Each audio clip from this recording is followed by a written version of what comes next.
If you're a parent, teacher, or school leader, and you're sick and tired of the frustration, anger, and unfair treatment of children at high risk in our public schools, then perhaps it's time for all of us to do something about it. In this podcast, Dr. Almitra Berry brings you tips, tools, strategies, and tactics to build successful solutions while touching, moving, and inspiring all of us to transform our schools so that every child thrives. Here's your host, Dr. Berry.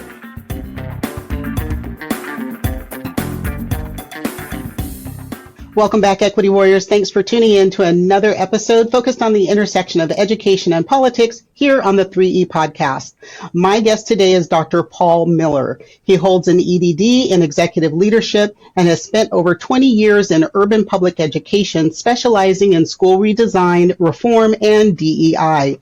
He doubled the graduation rates for Black males at Green Tech Charter School in New York to 95%. His work encompasses 3 books, the most recent of which is We Need to Do Better 2.0, Teacher's Guide, focusing on an action-based approach to enhance urban community children's quality of life. Recently, Dr. Miller was honored with the President's Lifetime Achievement Award by the United States President and the CBC African and Caribbean International Leadership Conference. Welcome to the show, Dr. Miller.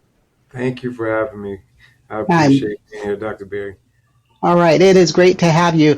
I don't think either of us needs to review or give a review or reiterate the horrific outcomes that have become an unfortunate norm for learners of color, but particularly Black learners here in America's public schools. It's the primary reason I have this podcast. So I want to just dive right into your work in DEI and school reform. So right now in this country, I hate to say we're living in perilous times, but it's really pretty bad when it comes to DEI. And in particular, the education of children of color, Black children and brown children here in the U.S. So in your work, you have championed DEI in school redesign and reform. So how do you manage to navigate the political challenges that come up when you're advocating for DEI for your student population? Political challenge for DEI, I think a lot of the political challenges are usually from the larger entities or even the districts, and are not being interested. And a lot of they're interested, but only interested in a certain way. And I think some of the political challenges also come about by, who they have doing the work and how they have them doing the work. And then I think it also comes about when they are and just working with some of the larger systems. So one of the ways I navigate it is by immersing and working with charter schools more. So not to say that charter schools are the only way, because I am not pro-charter or pro-public, I'm pro-good school, right? And so I just want to see kids win and kids succeed. But often when working with charter schools, you don't have to go through all the politics and the red tape. And so that's one way of navigating and still getting the work done and still working with leaders directly to implement. I just spent a whole day with the school yesterday where we did a whole day on DEI. We did workshops on We Need to Do Better 2.0. We did workshops on white privilege. Thank you. We did white privilege. We did on teaching the urban children, and just really people unearthing their biases to bring them up and out and wash them away so that they can be better for kids and build better relationships. So, it's just eliminating the middleman often with the politics. I always say I'm not a politician. So I'm not running for nobody's office. I'm not running for office. And so I could care less about the politics. Let's get the work done. So find ways to eliminate it. All right. Well, that's one way around is just get rid of it. What about policies? Specific policies that helped you more than that number, double that graduation rate for Black males at Green Tech Charter. How did you make that happen? So that is, from research and practice, right? So research and practice and years of working on trial and error. So I've been able to develop systems that work specifically for Black and brown kids. But when you look at a lot of John Hattie's work, so John Hattie, he does meta-analysis of meta-analysis. And so he basically studies. And so one of the things that he found that moves the needle more than anything else is building CTE, collective teacher efficacy. So taking a lens of that and trying to do everything that you do from collective teacher efficacy approach is like an overarching foundation, right? But that's not the only way, because I built also off of research 4 areas that I would call foundational pillars. And so the first one is, pillar one is building relationships.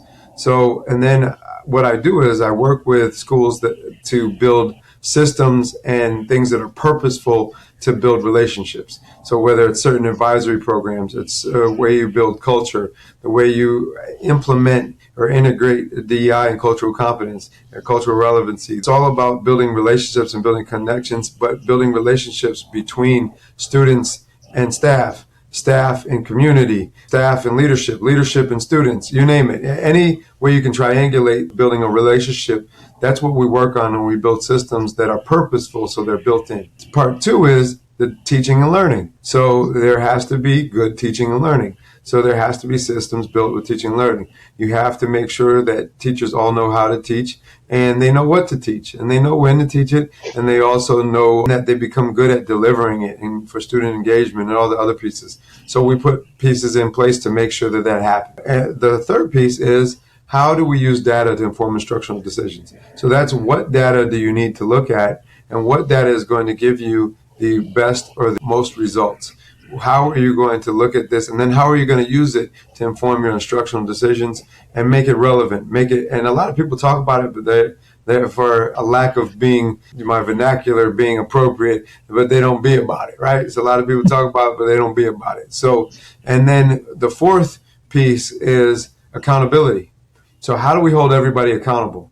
And being able to look at yourself as the leaders and everyone else, from leaders to staff, to parents, to community, and how do we hold everybody accountable, and what do we need to put in place to make sure that this happens? And then it's about training people how to utilize these systems and making sure that they're successful. But I can guarantee you that it works. I guarantee you that you will always get results if you put these pieces in place and you work towards achieving them. All right.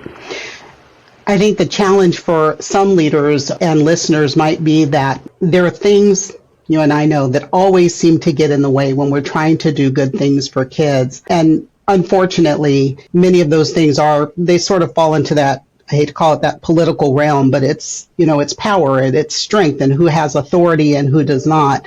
But getting to those, and again, I'm going to keep putting it up here. This is the book. We're going to make sure that folks have that information in order to purchase your book and read about that. I love this. Let's talk about charter schools just a little bit and your perspective on how they can approach education perhaps a little bit differently because of the flexibility they have, particularly for Black learners. And then we have the larger school systems. What can our larger school systems and the leaders in them learn from successful charters like Green Tech in order to enhance urban public education for all children in those other districts? And as well, I always try to keep in mind my listeners with similar populations, children of color or BIPOC populations in Europe and Australia. Right. So I think what the traditional public schools can do is understand that charter schools were designed to be a think tank. So initially, when they were formulated, the hope is that they were going to be think tanks that were going to develop some great and phenomenal ideas that could later be utilized on a larger scale within school districts. And so what ended up happening is that politics and money got in the way. And so politics and money got in the way, and the district said, instead of you being my ally and advocate and friend, and let's work together, and competition breeds excellence, you and I could go play a tennis match today, right? And we're going to compete against each other, and I'm going to want to win, you're going to want to win, but we could have this conversation afterwards, right? We can still be colleagues and friends afterwards.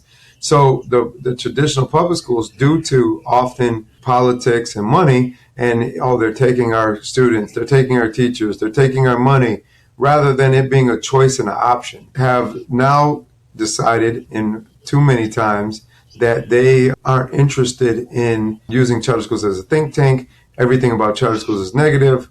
Really the big thing is being open to collaboration, being open to partnership, being open to working together, and using competition to breed excellence. How can we be competitive friends? How can we be competitive colleagues that push each other to be better, because we're all servicing the same kids?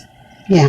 If we do the things we learned in kindergarten, listen, share, be nice to one another. And that's what it is. It has to do completely with that sharing, collaboration, and time. Like, why be angry and why, try to bash or try to hurt one another when we could collaborate and work together to support a child? Yeah.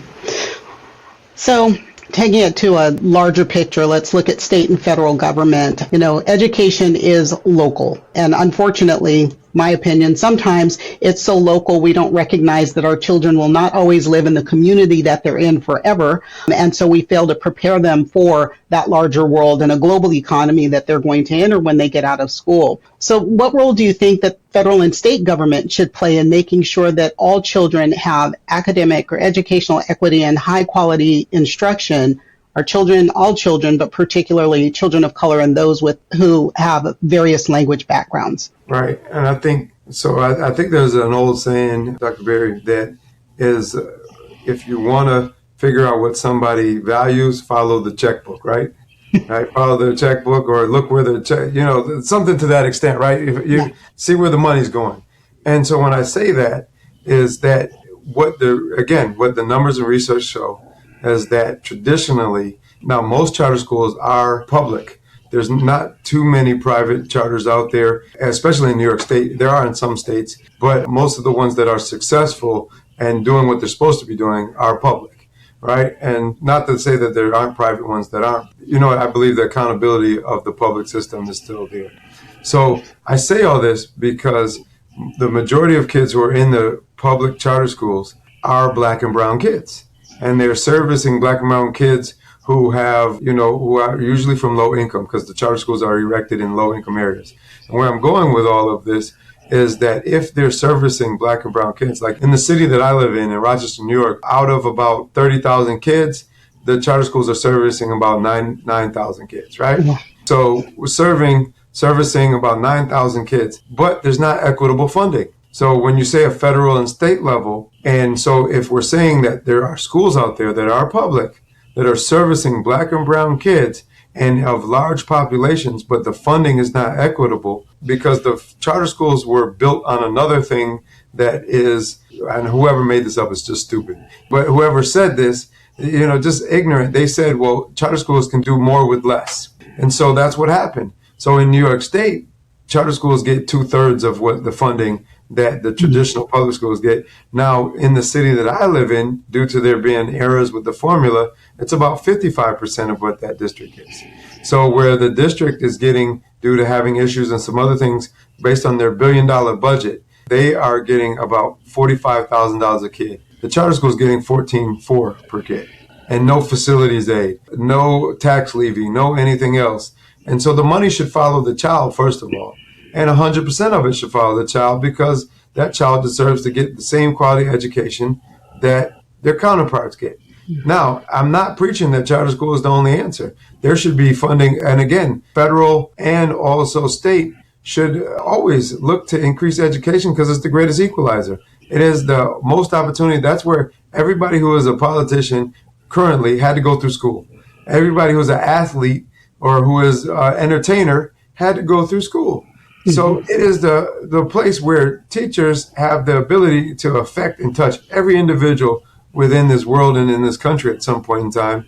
And it's the also place that especially politicians first look to cut. And now you're not equally funding it so that kids often who are Black and brown kids who from low income areas who get a choice don't get funded the same way that their traditional public school gets right down the road. And it doesn't make any sense. Be in the same neighborhood. You can be my next door neighbor and you go to a traditional public school and I go to the charter school down the street, but I only get for my education, I only get 2/3 or 55% of what you get. Yeah. You have to wonder. I'm wondering, well, first you said, the saying you were trying to pull out at the beginning. Yeah. And it reminded me, there is an African saying of Kesarian Kara, how are the children? The Maasai warriors use that. That's their greeting for one another, right? How are the children? Because their belief is that the state of the children tells you about the state of the country or the community as a whole. And so when we look at our schools, if this is the state of our children, this is what you believe our children are worth, that as a society, we're pretty messed up, right? You believe that these children are only worth investing 50% of what you do in other children. That just leapt out at me as you were speaking. So Black and brown communities and the inequity there, we know that there are negative cycles within Black and brown urban, a lot of people want to use the term urban communities, but Black and brown communities and low-income communities. And that's where our charter schools have centered any barriers that you've really had to overcome to make things work in there, doing more with less, which, they expect us to do. What do you have there? Right. So working with barriers, and a lot of the barriers, instead of making them barriers, you turn your setbacks into setups, right? And so you become a part of the community. So if you are running and operating a school in a low-income community, how do you become a part of that community? How do you bring the community into it? How do you become a hub that is something that someone might be afraid of or might have been a barrier, now it becomes into an asset? So when I was there for 11 years, part of what I tried to do was make the school the star of the community. So it was said where even a kindergartner, I had 6th through 8th grade, and we opened a middle school. I opened a middle school later on. However, a kindergartner often would say, when I get into high school, I want to go to Green. And why? Not just because they know about the academics, but it was because we built a conglomerate within the community. And so it's about giving back. It's about support. It's about bringing community people into the fold. It's about doing events with the community. It's about showing up and showing out for the community. It's about opening your doors. It's about building things in your school that will help enhance the community.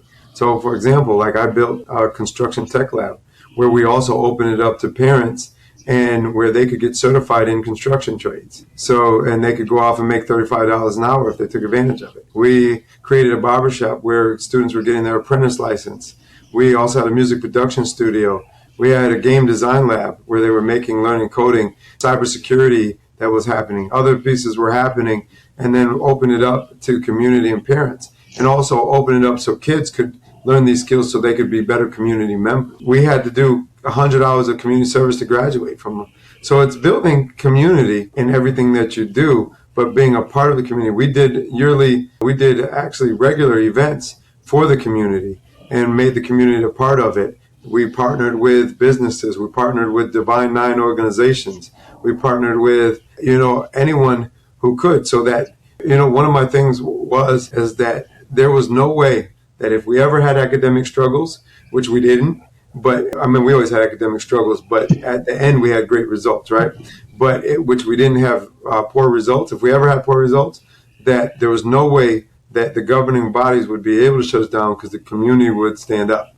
The community would fight for us because we're a part of them. And so it's about turning that, what you would say was a limitation, now into an asset. That is awesome. You have a really good list that you just offered there. So I'm going to hope that listeners, if they need to, pause, back up, and jot those things down. Let's talk about one of your books, Cyberbullying, Breaking the Cycle of Conflict. Tell us about the book. Right. So it was during my dissertation. And so I turned my dissertation into a book. And so I was initially experiencing a lot of conflict when I was running a school in Rochester, New York. And Rochester, just to give context, is the third poorest city in the country, highest murder rates per capita in New York State. The graduation rates, not the graduation rates, but however, the traditional public school is 646 out of 646 in New York State. The last time they published rates for graduation for Black males, it was 9%. So that was the SHOP report in 2012 was 9%. So 91% of Black males did not graduate that year. So it's a difficult place. So I was running a school and we were on the persistently dangerous list. However, we were able to get off. I was able to do some. Wait a minute. Persistently dangerous list? Oh, yes, ma'am. What is that? Okay. So there's these lists out there when there's high level of violent incidences or high level of incidents in a school that you make a national list that is federal, as the federal and state as the persistently dangerous list. And if you're on that list for too long, you're probably not going to remain open the way that you are. And so I was able to get us off that list, and we were able to do things to turn it around. And I'm painting context of why I started to do the work, because I was seeing that a lot of the drama and things that were happening were between my young Black females. And so there was always some like female drama. There's always something happened. And, in my lay mind, I was saying, oh, it's always starting from online and it's always coming from online. And so I was sitting down with my dissertation chair and she said to me, I think that's your topic. I think because you don't really have an answer for that. So you need to research it. You need to figure it out. And what I ended up doing the research and what I ended up figuring out, what I thought was going to happen and what I ended up figuring out wasn't really what happened.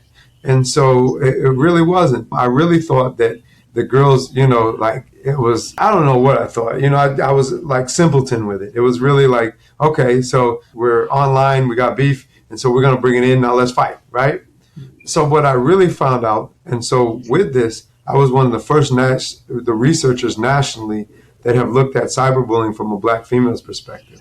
Most people look at cyberbullying, it was a white female's issue from the ages of 13 to 24. So all the research was around white females from that age until I came with my study. And so I studied Black females' experience with cyberbullying in urban environment and was able to look at it from a different perspective. And what I really saw was that the young females really don't want to fight. So really what they were doing was to not fight. And so I'm like, what does that mean, right? Because I was thinking like, oh, it's all turning into these fights and these altercations. But what the research showed me is that there was a cycle of conflict that developed, which is in the book.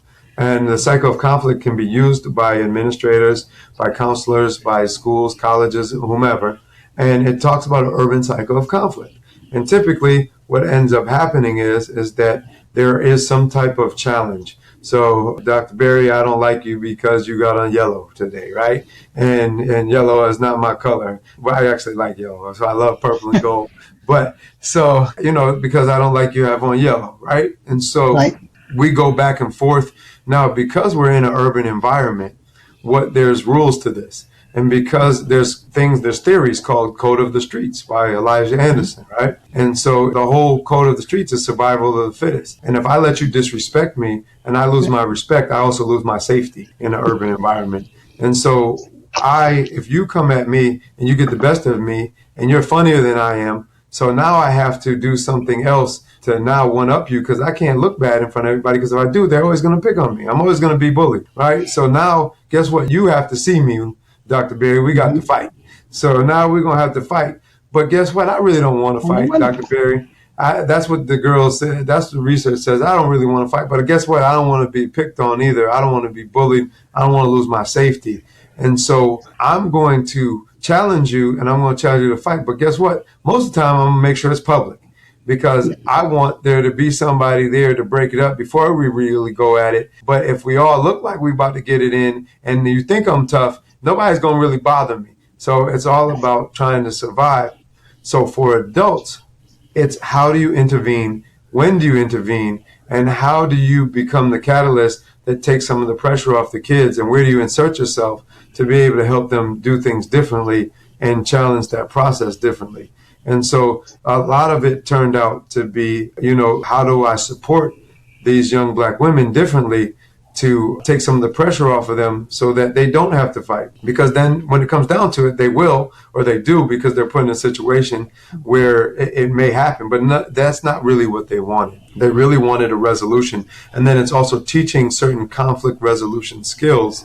And how do you help them to manage it and change the way that they're looking at it and do it differently, and then handle the whole, online piece a little bit differently. But that's the gist of what has came out of that research.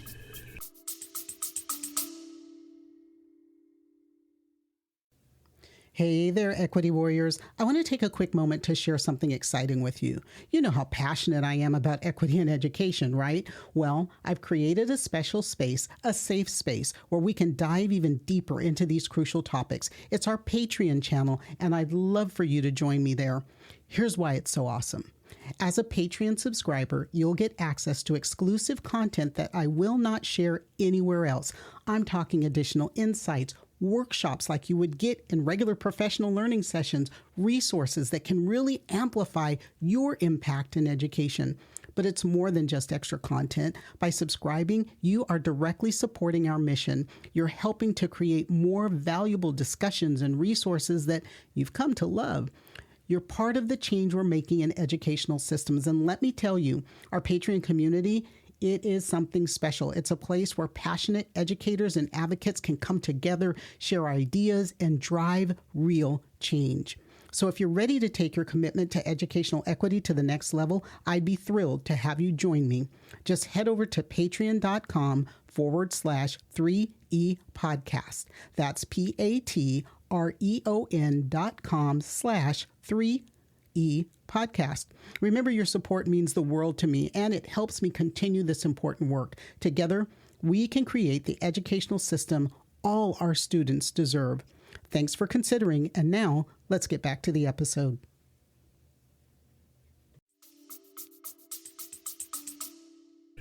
So you gave me a little flashback, I suppose, to probably fourth grade when I stepped on a girl's pants bottom accidentally on the playground, and she was wearing some new white pantsuit, and she immediately, she had to square off and challenge me for a fight, and I'm like, but, back then you challenged, everybody met after school in a designated place. And I think I didn't want to fight, but like you said, there was this code. If I didn't fight, I'd be picked on forever.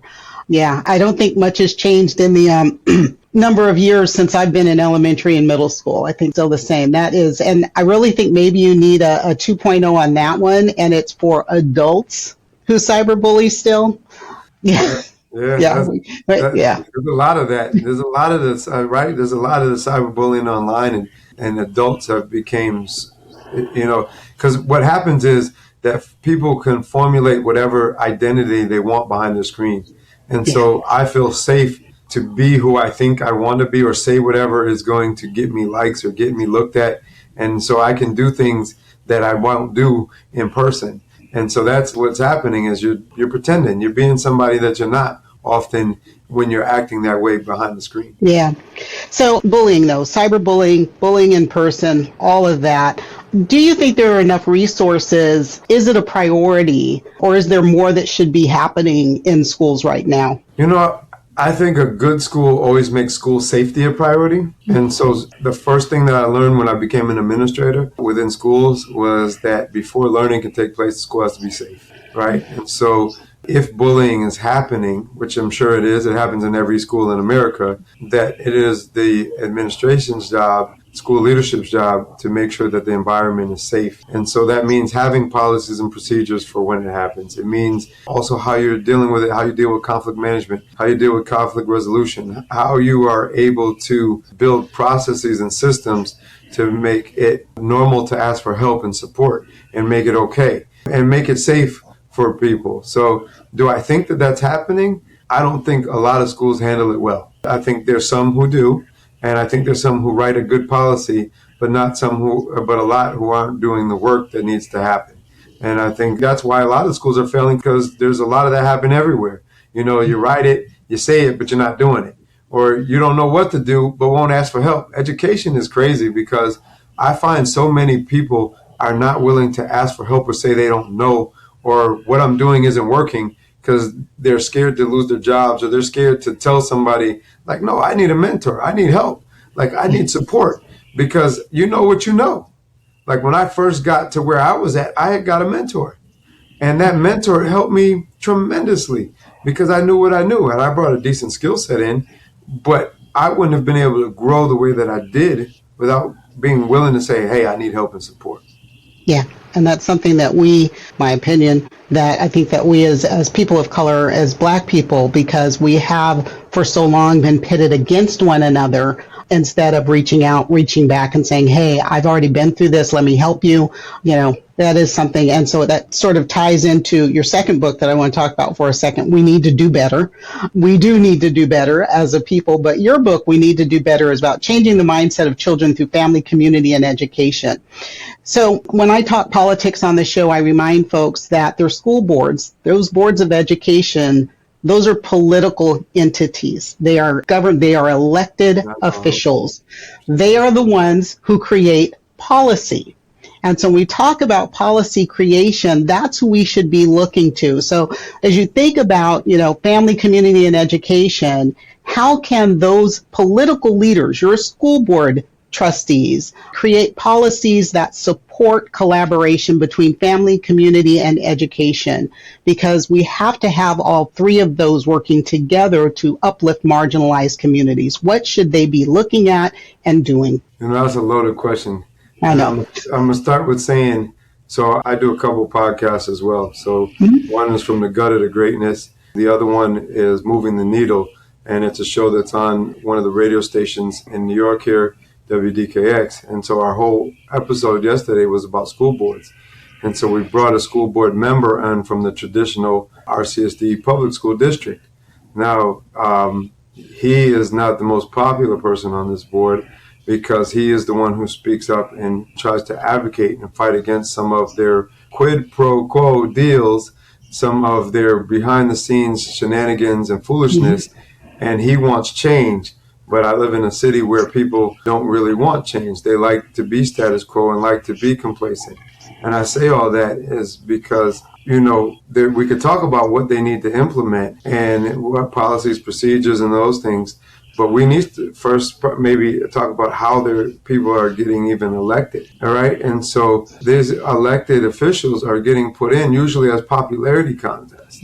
And they're not people who have a background in understanding education. And so when I look at even the school board, I think there's 2 certified teachers on the school board right now, and where I'm at, that's been failing for years. The school board member talked about that they didn't even know what a SMART goal was until a month ago. So, and they have $1 billion budget, Dr. Berry.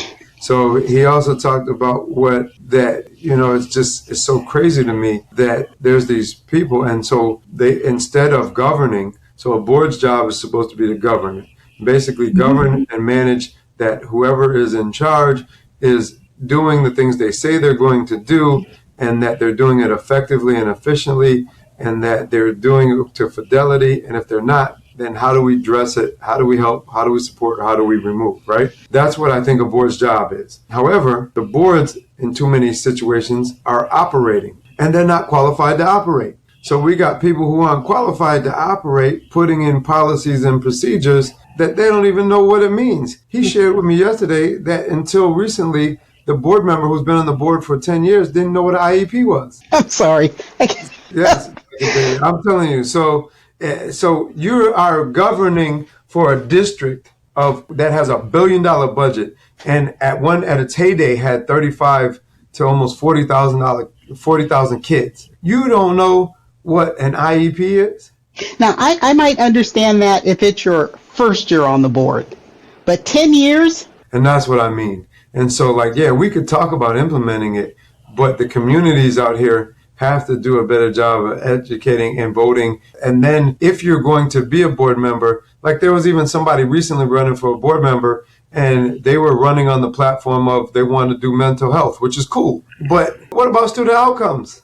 What about how do you want to help govern and make sure that students get outcomes, especially when it's reported that you're the lowest performing school district in the state and one in the country? But you want to talk about mental health. I get mental health is important. And I get that, if you're mentally strong, you can do better and all that. So I'm not knocking mental health. Mental health is super important. But nowhere in your platform are you talking about student outcomes, and that's knowing how to get there.